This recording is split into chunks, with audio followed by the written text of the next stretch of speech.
రాష్ట్రానికి సీఎం అన్నప్పుడు ఎట్లుండాలి ఏం కథ? ఇంకా ఆయన మాట్లాడే మాటలు ఇంకెట్లుండాలి? ఏది మాట్లాడినా ఒకటికి రెండు మాటల ఆలోచన చేసి మాట్లాడాలి. అవునా కాదా?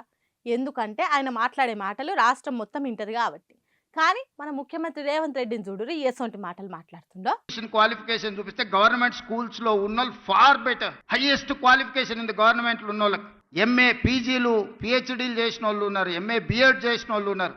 వేరేజ్ in private schools hardly graduates ఉంటే కూడా ఎక్కువగా ఉన్నది. అయ్యా ఇన్నరా ఎంత పెద్ద మాట అన్నాడు మన సీఎం సారు. ప్రైవేట్ స్కూల్ టీచర్లు చాలా మంది డిగ్రీ కూడా చదువుండకపోవచ్చు, అలా గవర్నమెంట్ టీచర్లకు ఉన్నంత తెలివి లేదు అని బాజాబ్తో బయటకే అంటున్నాడు. మళ్ళీదేమన్నా తొలుసురా అంటే ఏమన్నా అనుకోవచ్చు కానీ ముఖ్యమంత్రి సారు మస్తు సార్ ఇట్లా ప్రైవేట్ స్కూల్ టీచర్లను అవమానిచ్చిండు. అప్పుడేమో ఇంటర్ పాస్ అయిన వాళ్ళు డిగ్రీ ఫెయిల్ అయిన వాళ్ళు ప్రైవేట్ స్కూల్లో టీచర్ లెక్క చదువు చెప్తుర్రు అన్నాడు. ఇప్పుడేమో ఇట్లా మళ్ళీ అది కూడా 4 గోడల నడమ మాట్లాడిండా అంటే ఏమని అనొచ్చు కానీ అంత పెద్ద సభలో ఇట్లా నోరు జారితే ఎట్లా అన్నట్టు. సరే సార్ మాట ప్రకారం ఉండొచ్చు, కొందరు ఏనో కాడ చదువు చెప్పరానోళ్ళు తప్పు చేసిన వాళ్ళు, కానీ అందరు అట్లనే ఉండరు కదా. ప్రైవేట్ స్కూల్లో పాఠాలు చెప్పి పిల్లగాలు మంచి ర్యాంకులు కొట్టేటట్టు చేసిన వాళ్ళు ఎందరో ఉన్నారు. ఒకవేళ అదే నిజమైతే సర్కారీ స్కూల్ టీచర్లే తోపనుకుంటే మరి సర్కారీ స్కూళ్ళలో పిల్లలు ఎందుకు ఎక్కువ మంది లేరు? సర్కారు బల్ల చదువు మంచిగా ఉంటుంది, పిల్లగాలకు మంచి భవిష్యత్తు ఉంటుంది, వీటిని మంచిగా తీర్చిదిద్దామనే మీ ఆలోచన చాలా బాగుంది సారు. కానీ ఇక తెలిసి తెలియకుండా ప్రైవేట్ స్కూల్ టీచర్లు అందరిని అవమానించరు చాలా తప్పు. ఒక సీఎంగా మీరు అనవలసిన మాటలు కాదు ఇవి. ఎవరో ఒకరిద్దరు తప్పు చేస్తే అందరినీ దూషించడం మంచి పద్ధతి కాదు. ఇంకోసారి ఇట్లా నోరు జారకుండా సర్కారీ స్కూల్లో చదువు చక్కబెట్టే పని ముంగటేసుకోరని అంటుర్రు సార్. స్పీచ్ని హట్ అయిన చాలా మంది ప్రైవేట్ స్కూల్ టీచర్లు.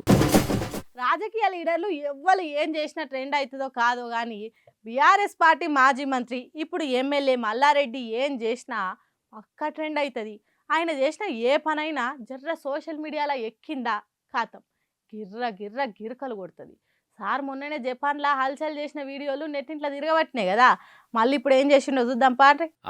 మల్లారెడ్డి సారు ఏమన్నా పోజులు ఇస్తున్నాడా? కిందికెళ్ళి మీ దాకా వైట్ అండ్ వైట్ కుర్తా వేసి కాళ్ళకు బూట్లు వేసుకుని యూత్ పోరాన్ లెక్కనే కెమెరాకు స్టిల్స్ ఇస్తున్నాడు. సార్ ఇప్పుడు సమ్మర్ వెకేషన్ కి జపాన్ పోయిండు కదా, ఇక మొన్ననేమో ఆడ జపాన్ రోడ్ల మీద వెనకకు నడుచుకుంటా రోడ్ షో చేసిండు. ఇక ఇప్పుడు ఆడ బుల్లెట్ ట్రైన్ ఎక్కనికే ముస్తాబైండు. ఇన్నొద్దులు సార్ మాటలే బుల్లెట్ తూటా లెక్క దూసుకపోయేటి, ఇప్పుడు ఏకంగా సారే బుల్లెట్ ట్రైన్ ఎక్క పట్టిండు. ఎప్పుడు మైకు పట్టినా పాలమ్మినా పూలమ్మినా కష్టపడ్డా సక్సెస్ అయినా అని చెప్పి మల్లారెడ్డి ఇక ఇప్పటి సంది జపాన్ పోయినా రోడ్ షో చేసిన బుల్లెట్ ట్రైన్ ఎక్కినా అని చెప్తాడు కావచ్చు అని కామెంట్ చేస్తారు సార్. ఫోటోలు పోజులు చూసిన నెటిజనాలు.